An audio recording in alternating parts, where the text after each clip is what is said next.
que tal, señoras e señores? Benvidos, benvidas unha xornada máis ás Pontes hoxe nesta edición na televisión local.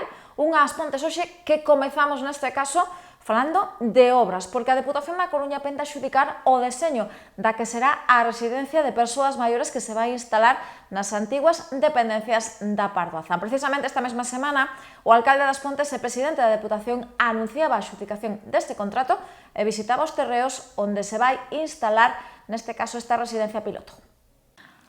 A futura residencia para maiores que a Deputación da Coruña ten previsto poñer en marcha nas Pontes segue a dar pasos para a súa materialización e que o Goberno provincial anunciaba esta semana a adxudicación do contrato para o deseño destas instalacións. Así as cousas, o pasado mércores, o presidente da Deputación, alcalde Pontés, daba conta desta nova fase do proxecto. De feito, Valentín González Formoso, xunto coa deputada de Política Social Mar García Vidal e a concelleira de Benestar, Tania Pardo, tomaban parte nun encontro cos propios técnicos dos departamentos de Servicios Sociais, Arquitectura e Asistencia a Concellos da institución provincial e da empresa xudicataria do deseño. Un encontro tralo que se desplazaron ata o antigo colexio da Pardo Bazán, onde se vai levantar esta novidosa residencia. O primeiro dil explicou que o contrato inclúe a elaboración do proxecto social do centro, un plan de viabilidade económica e financeira e os estudos previos do deseño arquitectónico que sairá a concurso este mesmo ano. A empresa terá 3 meses para deseñar o proxecto social e económico do centro, co que poderá solicitar a pertinente autorización á Xunta de Galicia e iniciar os trámites para o concurso de redacción do proxecto arquitectónico do edificio. Si tivemos unha reunión coa empresa adxudicataria, os damos a coñecer o contrato con a empresa que é encargada de redactar a parte básica do proxecto, que é o funcionamento do modelo, é dicir, o número de prazas, deseñar a plantilla de personal necesaria, a plantilla tamén de taxas públicas que se van a cobrar, digamos que todo o itinerario de funcionamento da propia residencia, tamén as claves arquitectónicas que son a base deste modelo novo de residencia, onde se fan 14 unidades de convivencia distintas, por lo tanto, digamos que teñen 3 meses para executar o contrato, en que nos avanzan que probablemente a finais de xullo teñan xa o que o proxecto social da residencia, que nos vai permitir xa pedir autorización á Xunta de Galicia e en agosto mesmo iniciar os trámites para o concurso xa do que vai a ser a redacción do proxecto arquitectónico do edificio. Pola súa parte, o Concello encargarase do custo de demolición precisamente do edificio do Colexio da Pardo Bazán, que asumirá con fondos propios ou co respaldo do Goberno provincial. A demolición do edificio é parte da obriga que ten o Concello, que era a adquisición e posta a disposición da Deputación, e esa vamos a financiar con recursos propios probablemente, ou da Diputación, veremos, pero a idea é que este aprobado tamén antes deste brao a demolición, e temos encargado xa o que é o proxecto da mesma. Ademais do deseño destas instalacións, a proposta incluirá un estudo detallado de viabilidade económica e financeira, cunha proxección a 10 anos con ingresos e gastos estimados, ademais das tarifas para as persoas usuarias, o que permitirá garantir a sustentabilidade do centro sen comprometer a calidade dos cuidados nin o acceso universal ao servizo. A residencia que se vai levantar na nosa vila vai ser a primeira dun total de 3 centros comarcais que a Deputación vai poñer en marcha na provincia. Esta vai contar con 59 prazas organizadas en 4 unidades de convivencia, configuradas como pequenos fogares nos que as persoas residentes disporán de habitacións amplas con espazos abertos, zona de cociña, salón, baño propio, acceso a zonas exteriores e a posibilidade de personalizar a decoración para favorecer a identidade e a intimidade de cada persoa usuaria. No centro combinaránse espazos privados, zonas compartidas e áreas comuns abertas á comunidade local, co obxectivo de favorecer a integración social e interxeracional no barrio e apostando por un envellecemento saudable. Máis cousas, porque tamén esta mesma semana tiñamos unha nova presentación das axudas do Instituto de Transición Xusta para a posta en marcha de proxectos empresariais e de autónomos aquí na nosa vila, con motivo do peche da central térmica de Endesa. A xornada tivo lugar neste caso en Penapurreira, nas instalacións de Seara, e na mesma presentáronse as axudas ás que xa poden concorrer empresarios e autónomos da zona. O Instituto de Transición Xusta presentou o pasado mércores nas instalacións de Seara as novas axudas que xa se poden solicitar para a posta en marcha de novos proxectos empresariais nos concellos afectados polo peche da central térmica das Pontes. O alcalde Valentín González Formoso, xunto ca subdelegada do Goberno na provincia, María Rivas, e o subdirector xeral de Estrategia e Planificación do Instituto para a Transición Xusta, Francisco Tobar, presidiron unha convocatoria na que tomaron parte empresarios e autónomos tanto das Pontes como dos diferentes concellos incluídos no Convenio de Transición Pontes. No seu discurso, o primeiro edil apuntou a necesidade deste tipo de ferramentas para impulsar a economía da zona e novos proxectos.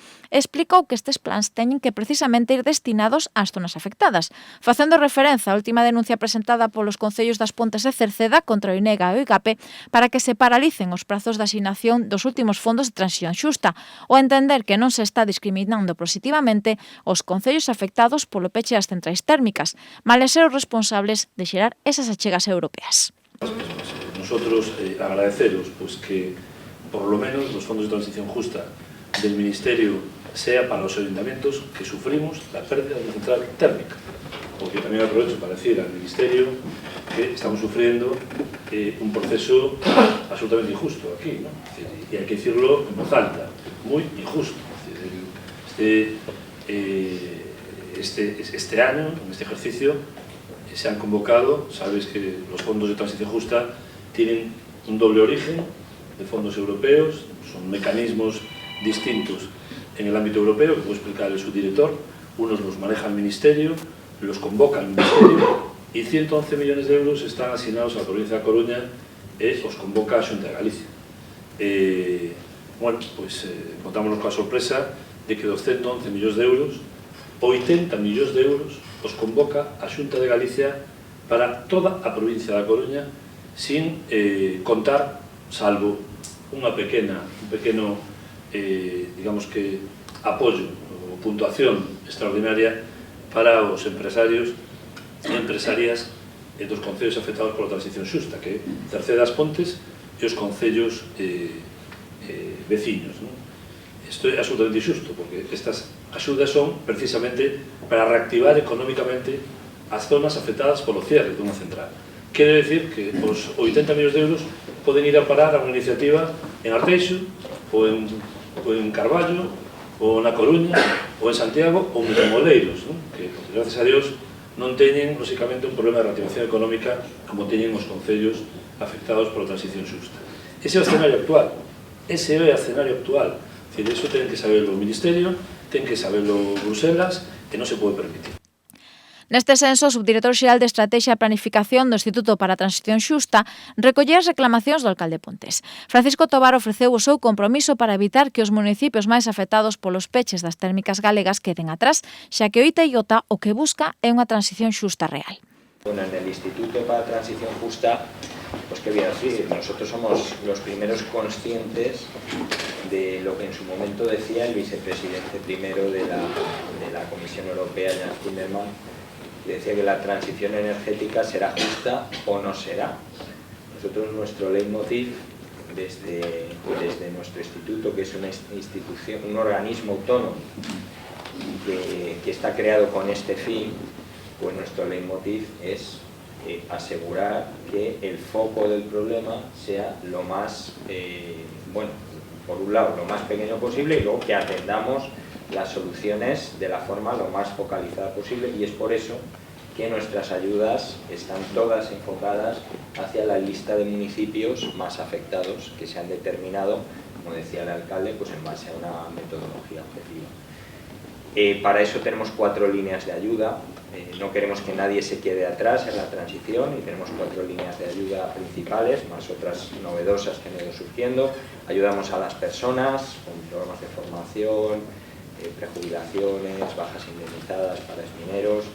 Ayudamos a las empresas con convocatorias de ayudas a empresas como las que vamos a presentar hoy. Tradicionalmente estas ayudas se dirigían a municipios mineros y pues ya la última, las anteriores convocatorias y estas que voy a presentar hoy, pues entran los municipios de transición justa, en las que entran las 2 zonas de transición justa de Meirama y As Pontes.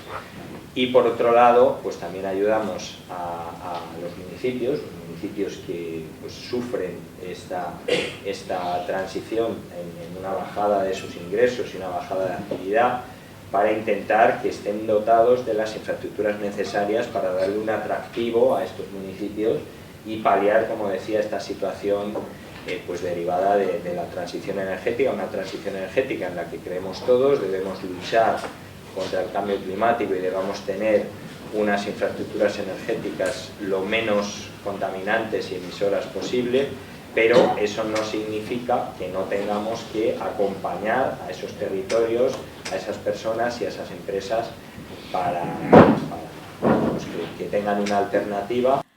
En relación a este novo paquete de axudas para 2025, Tobar adiantou que hai xa 28 millóns de euros en xogo para proxectos impulsados por autónomos e pequenas empresas nos concellos máis afectados pola transición enerxética. Unhas axudas ás que sumarán ao longo do resto do ano novas convocatorias e que Tobar animou a solicitar os presentes. Como peche da xornada, o xerente da empresa local Prometal, Daniel Filgueiras, e Gladys García, do proxecto turístico Aras de Bordo, ubicado en Certido, os dous beneficiados en convocatorias anteriores destas axudas, deron conta do que supuxo este respaldo económico para os seus respectivos negocios.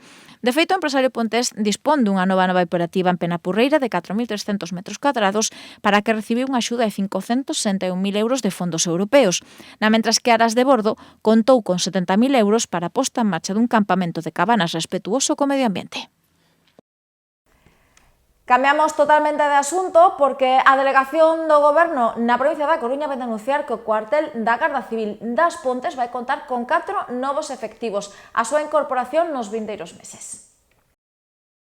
O Concello das Pontes vai contar con novos reforzos para o servizo da Garda Civil. Será da man de 4 novos axentes que se incorporarán próximamente ao cuartel Pontes. O alcalde Valentín González Formoso valorou moi positivamente a ampliación do cadro de persoal do cuartel das Pontes, unha medida que permitirá mellorar o servizo, malia que, segundo as propias estatísticas da Benemérita, o noso concello é un dos máis seguros de Galicia. Xa pasado ano, o Servizo das Pontes sumou 2 incorporacións e da man destes novos 4 axentes, o plantel total do corpo vai ascender a 18 efectivos. González Formoso apuntou que estas incorporacións dan resposta ao compromiso adquirido pola directora xeral da Garda Civil, Mercedes González Fernández, o pasado mes de novembro. Nesta mesma xuntanza, o primeiro DIL tamén poña en riba de mesa a opción de que o cuartel Pontes se convertese en base de novos servizos especializados do corpo, ofrecendo toda a colabora da administración local para modernizar e adaptar as instalacións coas que a día de hoxe conta a Garda Civil na vila. Finalmente, dende o Goberno Municipal, quixeron agradecer a implicación da Garda Civil en todos os seus rangos para facer posible a incorporación de novos efectivos que, da man destas novas prazas, poderá volver prestar atención ao público todos os días. Seguimos con máis temas relevantes dos que estivemos a falar ao longo desta semana porque o Concello das Pontes vende solicitar a Endesa que poña en marcha un convenio para cederlle á administración local o antigo edificio da Calvo Sotelo. O obxectivo é que o Concello asuma as labores de rehabilitación deste espazo para convertilo nun arquivo histórico. O Concello das Pontes vai solicitar a Endesa a cesión do antigo inmoble da Calvo Sotelo coa fin de rehabilitar este espazo e convertilo nun arquivo histórico mineiro que albergará toda a documentación xerada nestes anos de actividade tanto por Endesa como pola propia Calvo Sotelo. De feito, o Executivo local ten previsto solicitar a eléctrica este inmoble ubicado na C861, evitando o seu derrubamento e acondicionando para albergar as máis de 300 caixas de documentación empresarial e industrial cedidas pola empresa Endesa ao Concello, ademais de obxetos e elementos históricos procedentes da mina. Segundo explicou o alcalde das Pontes, é necesario recuperar este tipo de edificios para uso municipal. En verbas de Valentín González Formoso, a cesión deste inmoble é ideal para centralizar todo o material documental procedente dos anos de explotación da mina das Pontes e que deste xeito toda aquela persoa que desexe consultalo poida gozar dun emprazamento no que se centralice toda esa información para o seu estudo. Ademais, esta petición, segundo explicou o primeiro DIL, estáse a traballar na elaboración dun convenio para recepcionar toda a documentación que aínda está en posesión de Endesa. Malia que aínda non hai prazos para que este acordo vexa a luz, a iniciativa permitirá conservar o patrimonio documental que abrangue este período industrial nas Pontes nun sector que foi determinante para a economía do século XX. E máis demandas, neste caso, dende o Concello e dende a Coordinadora de AMPA Sabrente xunto coa comunidade educativa do Instituto Moncho Valcarce porque reclaman da Xunta de Galicia, concretamente da Consellería de Educación, que invirta, neste caso, fondos no Instituto Pontes para rehabilitar non só o seu pabillón polideportivo, senón as distintas aulas do propio centro que con case 40 anos de vida presenta moitísimas deficiencias. O Concello das Pontes, a AMPA Brixeo e toda a comunidade educativa do Instituto Moncho Valcarce veñen de demandar a Consellería de Educación que poña en marcha a inversión necesaria coa fin de reparar urxentemente as graves deficiencias que presenta o Instituto Pontes. A petición xa non é nova porque dende 2021 se ven reclamando a Xunta que invista na reparación das diferentes deficiencias que se rexistran no centro. E que tal como apuntan dende o propio Concello, o edificio ten xa 37 anos de servizo e conta con graves carencias que requiren actuacións estruturais urxentes. Segundo explican dende o Goberno Municipal, non se pode seguir aprazando unha intervención moi necesaria para un instituto que a día de hoxe non reúne as condicións de habitabilidade, salubridade, seguridade e que tampouco cumpre cos requisitos de eficiencia enerxética. Entre os problemas máis destacados atópanse as umidades recorrentes, tanto nas aulas como no polideportivo, con goteiras e charcos no chan, que afectan tamén ao cableado eléctrico do espazo deportivo. Alertan tamén de fendas e mofo negro nas paredes das aulas ou incluso xanelas que non illan axeitadamente. Neste senso, segundo explicou a Conselleira de Educación, malia que nestes últimos 4 anos se solicitaron máis dunha decena de reunións coa Consellería de Educación para abordar este asunto, aínda non houbo resposta algunha. En verbas de Dilcania Pardo, a raíz da presión social, responsables autonómicos achegáronse ata o centro educativo para realizar unha inspección en 2023 e regresaron en febreiro de 2025, pero sen compromisos en firme e actuacións concretas. Por outra banda, o Executivo Municipal acusa a Xunta de Galicia de estar a bloquear estas actuacións coa connivencia da Consellería de Educación, primando inversións en centros escolares da súa cor política e apuntan que os nenos e nenas non poden ser vítimas de intereses de partido. E, por suposto, as Pontes tamén se sumaba estes días á celebración do Día Internacional do Libro. Dende a Biblioteca Ribera Rouco organizaban unha nova edición do seu certame de debuxo de marcapáxinas, unha convocatoria na que se logrou reunir a máis dun cento de propostas e cunha interesante entrega de premios que tiña lugar o pasado mércores, neste caso amenizada pola música de Pacolas. A Biblioteca Municipal Ribera Rouco volvía a lucir este mércores as súas mellores galas para festexar a xornada da creación literaria por excelencia, o Día Internacional do Libro. Un día que ateigou de lectores e lectoras de todas as idades as instalacións da Biblioteca Pontesa, damando un programa de actividades que arrancou con música, a do cantante contacontos Pacolas e a súa última posta en escea Ecoralia a Lambona Ecolóxica, unha colección de temas nos que se aboga polo respeto ao entorno natural que nos rodea, pero con moitísimo ritmo. Move o pescoço para o teu povo. Move o pescoço e não sejas coxo. Move o pescoço para o teu povo. Move o pescoço e não sejas coxo. Diz com etiqueta é tua. Eu vou a deixar que está preto. Aventura breve, aquele feio, junto a carrega, visto de etiqueta eco, pensando no baile todo lento, voando todo no chão, pensando no baile para baile, salta pata coxa, batuxa cochuta, salta pata coxa, salta sem parar, agora vos, salta pata coxa, batuxa cochuta. Santa pata coxa, sem separar. Isso etiqueta é tua. Não folha, deixa que está preto. Pode público, a de cor da brega. Aquele bebê, junto com a carrega. Visto de etiqueta é tua. Pensando no baile tudo com chai. Pensando no baile para baila. Ao seu remate chegaba un dos momentos máis agardados da xornada polos máis novos porque arrincaba a entrega de premios do terceiro certame de marcapáxinas Ribera Rouco, e onde o xurado o tivo moi complicado para escoller entre as máis de 100 propostas presentadas a esta edición, nas que o Antigo Exipto e a civilización dos faraóns foi a gran protagonista. Así as cousas, na categoría de entre 0 e 5 anos, a gañadora foi Eire Couso, con Xela Varela e Alina Ramir como finalistas. En primeiro ciclo de primaria, a proposta maior valorada polo xurado foi a de Luz Viñas de la Peña, aínda que tamén recibiron unha mención especial os traballos de Martina Criado e Gabriel Galego. En segundo ciclo de primaria, a gañadora foi a proposta de Noa Romero, aínda que o xurado tamén quixo destacar o gran traballo de ata 4 finalistas, Nieves Salguero, Lúa Varela, Martina Rouco e Alexia Barcón. En terceiro ciclo de primaria, o primeiro posto foi para o marcapáxinas de Lara Meneiro, na mentres que como finalistas, o xurado se decantou polos traballos de Alan Jaquín Aguado, Olivia Carballo, Julia Criado e Lian Vázquez. Completou o palmarés na categoría de Educación Especial a proposta de Teo Coello, que se alzou co primeiro lugar nesta modalidade. Para todos os que non puideron asistir a esta cita, pero que desexen desfrutar igualmente destas propostas pictóricas, saiban que todos os marcapáxinas do concurso forman parte dunha exposición que podemos visitar na biblioteca estes días. Tamén hoxe visitamos Ribadeume porque ali arrancaba o programa Un café con historias, unha serie de tertulias organizadas dende a Asociación Euroeume para recuperar esa tradición oral, esas lendas e eses recordos dos veciños de máis idade. O programa Un café con historias, impulsado pola Asociación Euroeume para a recuperación do patrimonio oral e inmaterial da comarca, regresaba esta mesma semana a Ribadeume. O local social das Paiceiras abría as súas portas por segundo ano consecutivo a esta iniciativa incluída no programa Aldeas Activas e Saudables, co que se busca fomentar o exercizo da memoria das persoas participantes e as súas historias persoais, ademais de recoller eses saberes e tradicións orais.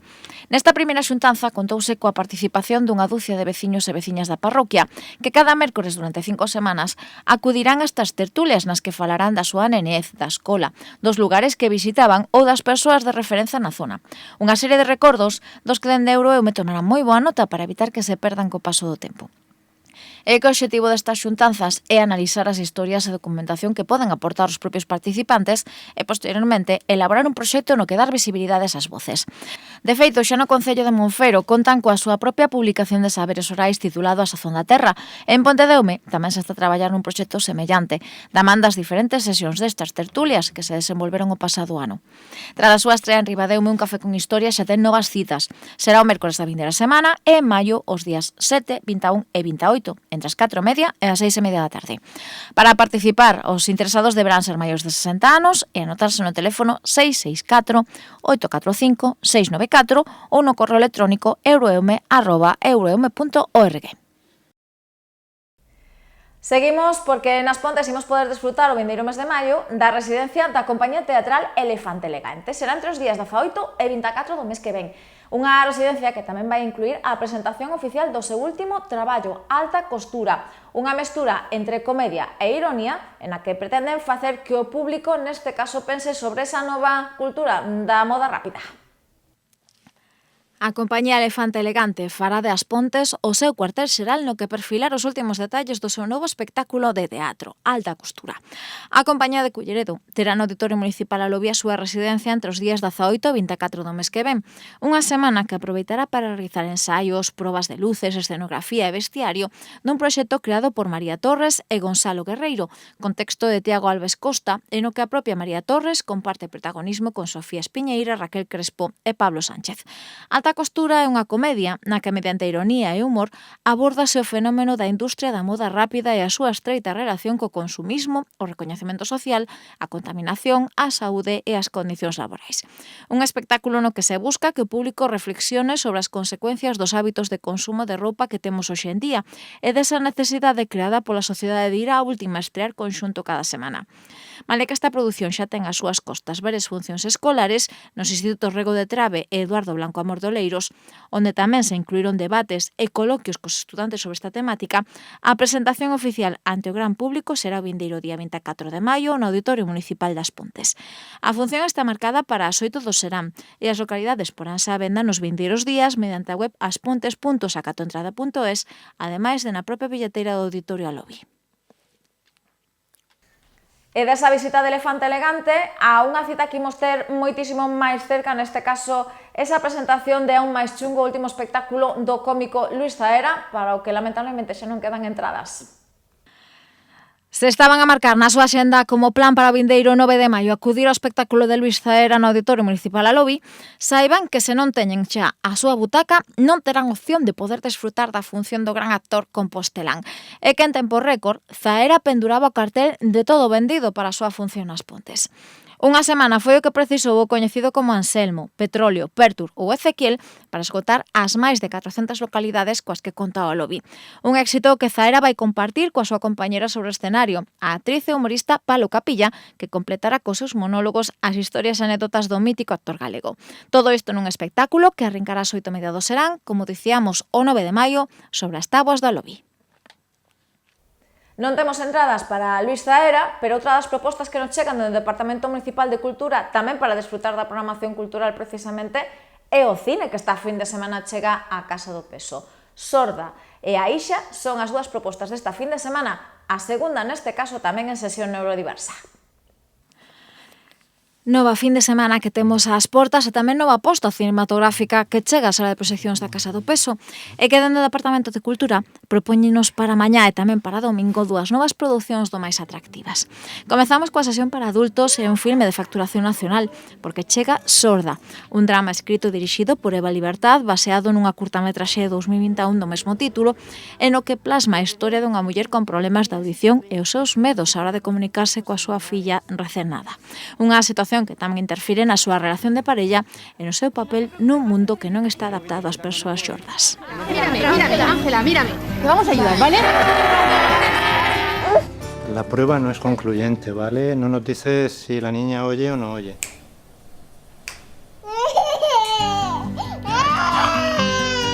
¿No ves que está llorando?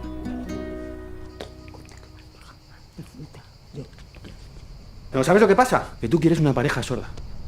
Y una hija sorda. Pero me has elegido a mí. Y yo soy oyente.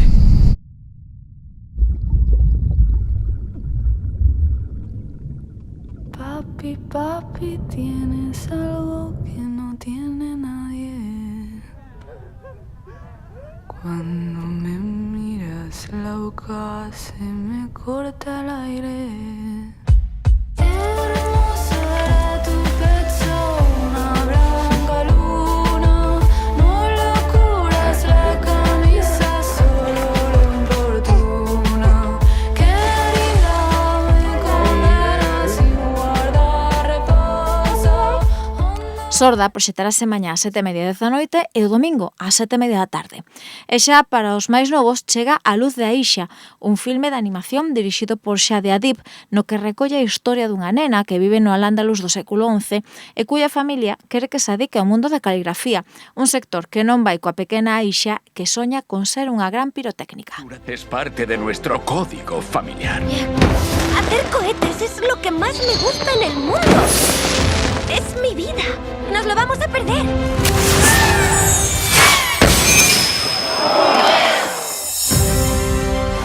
Un libro tan poderoso que podría cambiar el mundo. Solo lo necesito por una noche.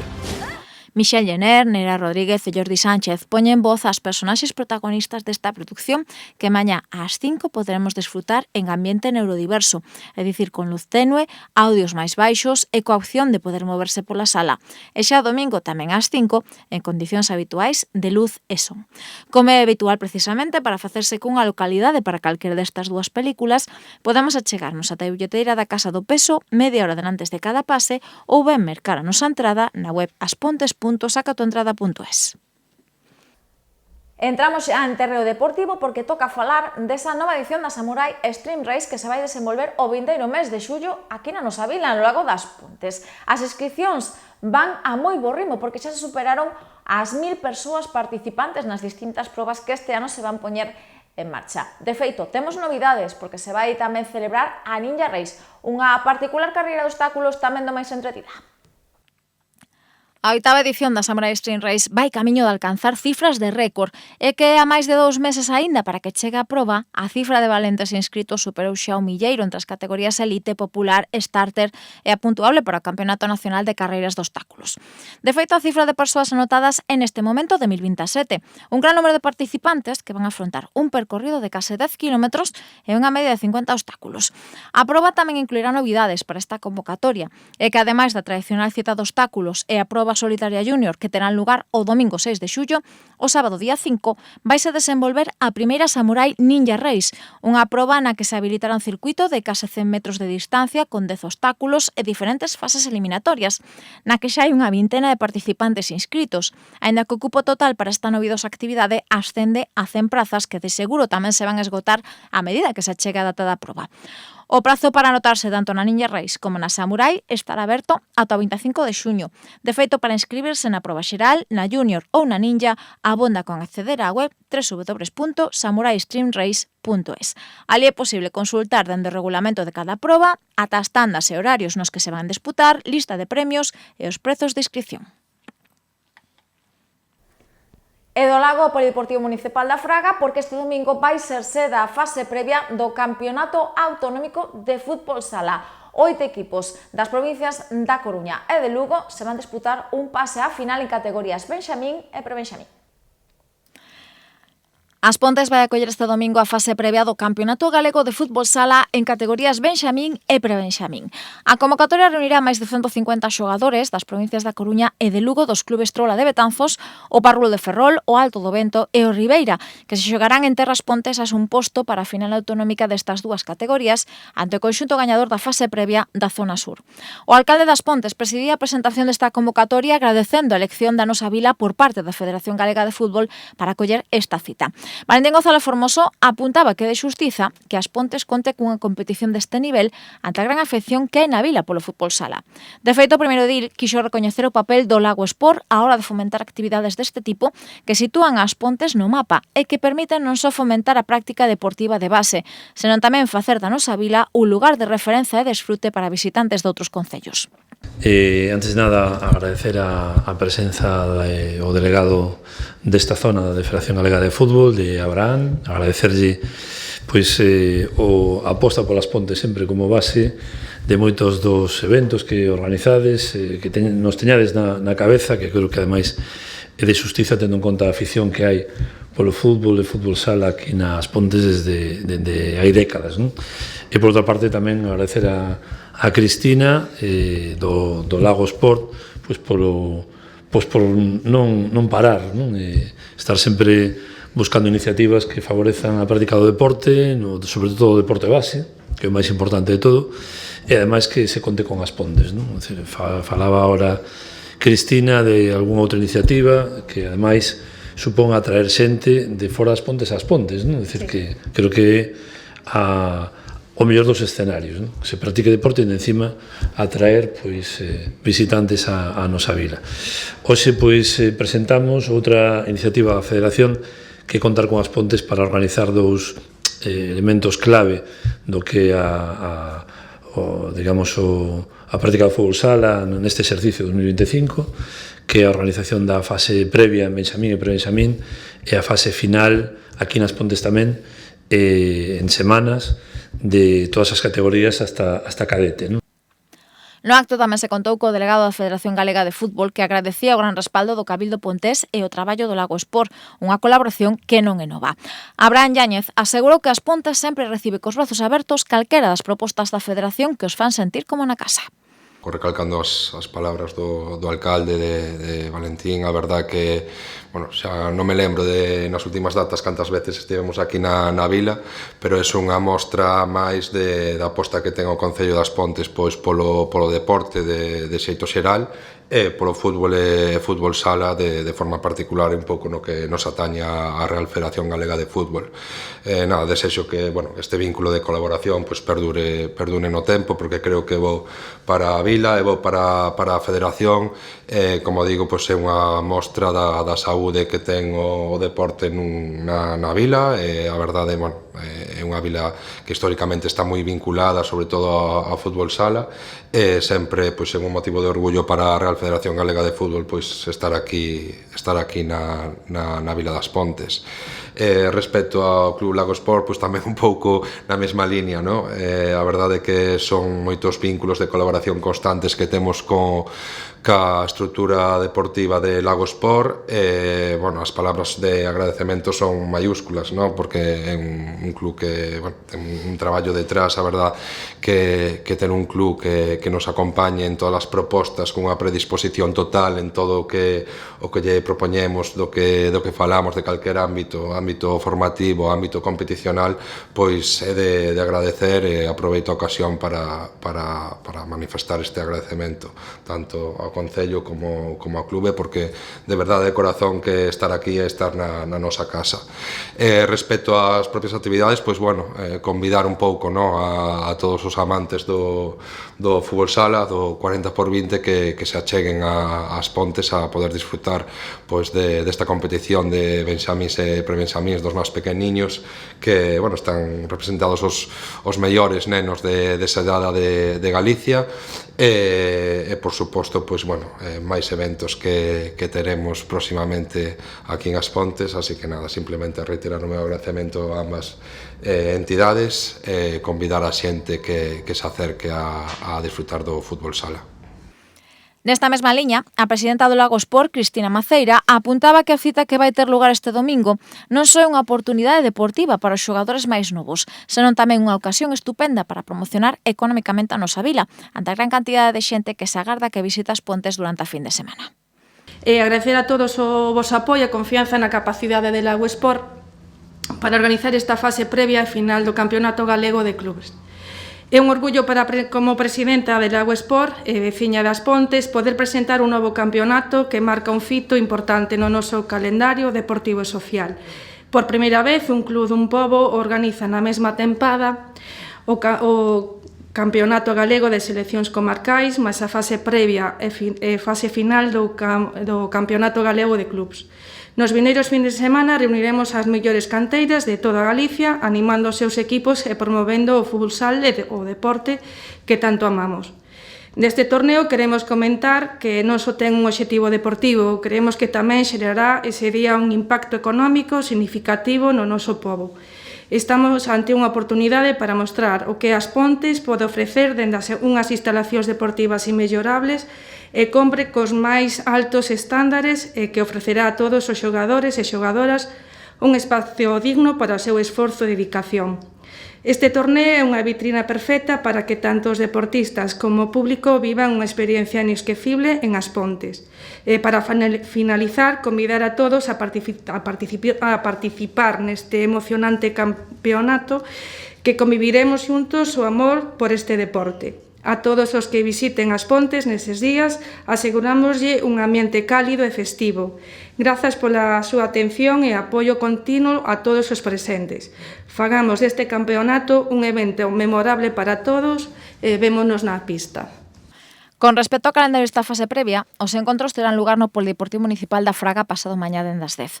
O choque entre o Ribeira Benxamín e o Alto do Vento vai inaugurar a xornada. Xa ás 11:30 comezará o encontro de prebenxamíns entre estes dous mesmos equipos e dende a 1 disputarase o Trola de Betanzos Gadesport Parrulo Benxamín, para pechar a xornada ás 2:30 co Gadesport Parrulo A Trola de Betanzos Prebenxamín. Pois isto foi todo por hoxe, isto foi todo que daba de si esta última semana, estes últimos 7 días. Como sempre, lembrarles que a información segue en Radio Home, de luns a venres a 1:30 da tarde, e nas redes sociais do Concello das Pontes. Aquí na televisión regresamos o venres 9:30 da noite, como sempre, con máis información.